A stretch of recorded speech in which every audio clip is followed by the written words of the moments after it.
Thank you for watching my channel. Please like and comment and share. ನಾವು ಒಲದ ಮದುವೆ ಭಾಗ 2 ಇವತ್ತಿನ ಸಂಚಿಕೆ ಏನಾಗುತ್ತೆ ಅಂತ ನೋಡೋಣ. ಅವಳನ್ನು ಕರ್ಕೊಂಡೋಗಿ ಬೆಡ್ರೂಮ್ನಲ್ಲಿ ಮಲಗಿಸ್ತಾನೆ. ಅದೇ ಗಂಟೆ 12 ಆಗಿತ್ತು. ಶ್ವೇತಾ ಫುಲ್ ನಿದ್ದೆಗೆ ಜಾರಿದ್ಲು. ಆದರೆ ಅವಳಿಗೆ ಬೆಳಗ್ಗೆ ಆಗ್ತಾ ಅಯ್ಯೋ ಇವತ್ತು ನನ್ನ ಮದುವೆ ಇದೆ ಅನ್ನೋದು ಯೋಚನೆ ಆಗತ್ತೆ. ಅರುಣ್ ಕೂಡ ರೆಡಿಯಾಗಿ ಮತ್ತೆ ಬೇಗ ಬಂದುಬಿಡ್ತಾನೆ. ನಾನಿನ್ನೂ ರೆಡಿನೇ ಆಗಿಲ್ಲ ಅಂದರೆ ತುಂಬಾ ಕಷ್ಟ ಆಗುತ್ತೆ. ಮತ್ತೆ ಮುಹೂರ್ತ ಮಿಸ್ ಆದರೆ 2 ವರ್ಷ ಮುಹೂರ್ತನೇ ಇಲ್ಲ ಅಂತ ಭಟ್ರು ಹೇಳಿದ್ದಾರೆ. ಹಾಗಾಗಿ ನಾನು ಬೇಗ ರೆಡಿ ಆಗಬೇಕು. ಮೇಲೆ ಏಳಲು ಹೋಗ್ತಾಳೆ. ಅವಳಿಗೆ ತಲೆ ಭಾರವಾಗಿರೋ ಕಾರಣ ಕಣ್ಣೇ ಬಿಡಲು ಕೂಡ ಆಗಲ್ಲ.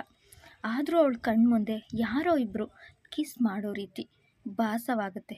ಯಾರು ನನ್ನ ರೂಮಲ್ಲಿ ಮಾತಾಡ್ತಾ ಇದ್ದಾರೆ, ಯಾರು ಅಂತ ನನಗೆ ಗೊತ್ತಾಗ್ತಾ ಇಲ್ಲ.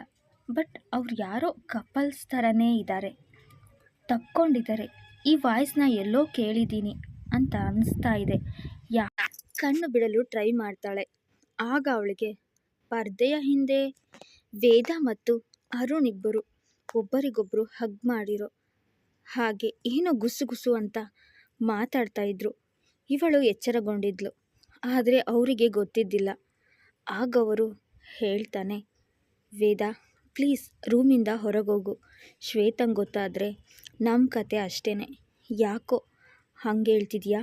ಯಾಕೆ ನನ್ನ ಕಂಡ್ರೆ ನಿನಗಿಷ್ಟ ಇಲ್ವಾ? ಅದೇನು ನಾಳೆ ನೀನು ಮದುವೆ ಆಗ್ತಿದ್ಯಾ?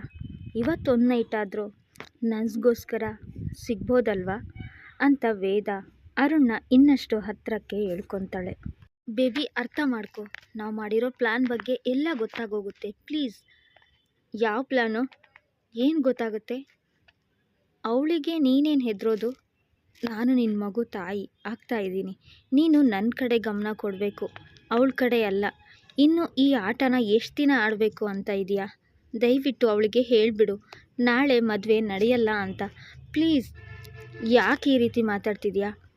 ವೇದ ಓಕೆ ಸರಿ, ನಾನೀಗ ಹೋಗ್ತೀನಿ, ನಾಳೆ ಕಾಲ್ ಮಾಡ್ತೀನಿ. ಈ ಕತೆ ಇಷ್ಟ ಆದರೆ ಪ್ರತಿಲಿಪಿಯಲ್ಲಿ ನನ್ನನ್ನು ಹಿಂಬಾಲಿಸಿ.